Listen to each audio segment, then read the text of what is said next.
K J Babu ಅವರೇ ಈಗ ಚಿಕ್ಕಪೇಟೆಗೆ ಹೇಳ್ತಾ ಇದ್ರಿ, ನಾನು ಸಿಲಿಂಡರ್ ಕೊಟ್ಟೆ, ನಾನಲ್ಲಿ ಸ್ಕಾಲರ್ಶಿಪ್ ಕೊಟ್ಟೆ, 10,000 ಮನೆ ಕಟ್ಕೊಡ್ತೀನಿ ಅಂತ ಹೇಳಿ. ಬಟ್ ಎಲ್ಲೊಂದು ಕಡೆ ನಿಮ್ಮನ್ನಲ್ಲಿ ಏನೋ ತುಳಿತಾ ಇದ್ದಾರೆ, ನಿಮ್ಗೆ ಟಾರ್ಚರ್ ಮಾಡ್ತಿದ್ದಾರೆ ಯುವರಾಜ್ ಅನ್ನುವಂಥ ಆರೋಪ ಇದೆ ಈಗ. ಹೌದಾ? ಯಾಕಂದರೆ ನಿಮ್ಮ ತಂಗಿಯವ್ರ ಮನೇನ ಸುಟ್ಟಾಕಿದ್ರು ಅಂತ ಕೇಳ್ಪಟ್ಟೆ ನಾನು. ಹೌದು ಎಲೆಕ್ಷನ್ ಟೈಮಲ್ಲಿ ಆಗಿದೆ ಸರ್. ಯುವರಾಜ್ಗೆ ಏನು ಹೇಳಬೇಕು, ಅವರು ನನ್ನ ಮಗನ ಥರ. ಆದರೆ ಅವ್ರಿಗೆ ಮೆಚುರಿಟಿ ಇಲ್ಲ. ಮೆಚುರಿಟಿ ಇಲ್ದಂಗೆ ಈ ಥರ ಚಿಲ್ಲರೆ ಕೆಲಸಗಳು ಮಾಡ್ತಾರೆ. ಮಾಡಿ ಆಮೇಲೆ ಏನಾದರೂ ಹೆಚ್ಚು ಕಡಿಮೆ ಆದರೆ ಒಂದು ಅಪರಾಧಿ ಆಗಿಬಿಡ್ತಾರೆ. ಇವತ್ತು ತೊಂದರೆ ಮಾಡ್ತಾಯಿದ್ದಾರೆ ನನಗೆ. ಅಲ್ಲಿ ಕ್ಷೇತ್ರಕ್ಕೆ ನನಗೆ ಅಲ್ಲಿ ಡಿ ಕೆ ಶಿವಕುಮಾರ್ ಸಾಹೇಬರು ನನಗೆ ಒಂದು ಮಾತು ಹೇಳಿದ್ದಾರೆ. ಏನು ಹೇಳಿದ್ದಾರೆ? ನೋಡಪ್ಪ, ನಾನು ಬೇಕಂದರೆ ನೀನು ಆ ಕ್ಷೇತ್ರಕ್ಕೂ ಹೋಗಬಾರ್ದು, ನಾನು ಹೇಳೋವರೆಗೂ ಅಲ್ಲಿ ಹೋಗಬಾರ್ದು, ನಿನ್ನಿಂದ ಭಾಳ ನನಗೆ ಇಲ್ಲಿಂದ ಡೆಲ್ಲಿವರೆಗೂ ಭಾಳ ಅವಮಾನ ಆಗಿದೆ, ನೀನು ಅಲ್ಲಿ ಹೋಗಬಾರ್ದು ಅಂತ ನನಗೆ ರಿಸ್ಟ್ರಿಕ್ಷನಲ್ಲಿ ಕೈ ಕಟ್ಟಿ ಇಟ್ಬಿಟ್ಟಿದ್ದಾರೆ. ಇವಾಗ ನಾನು ಅವ್ರಿಗೆ ಪ್ರಾಮಿಸ್ ಮಾಡಿದ್ದೀನಿ.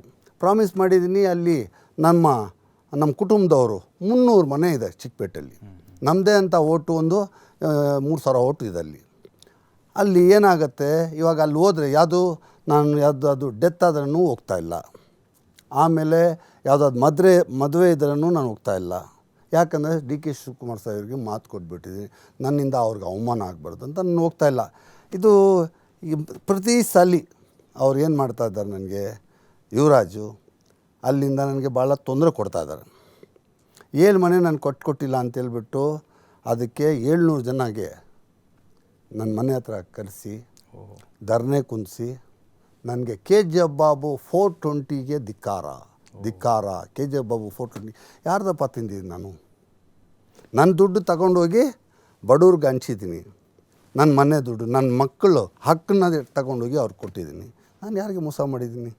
ಇದು ಒಂದು ಭಾಳ ನೋವಾಗುತ್ತೆ. ಅದು ಯುವರಾಜ್ದು ನಾನು ಫೇಸ್ ಮಾಡ್ಕೊಳ್ಳಿ. ಅದಕ್ಕೆ ಏನು ದೊಡ್ಡ ಇದಿಲ್ಲ.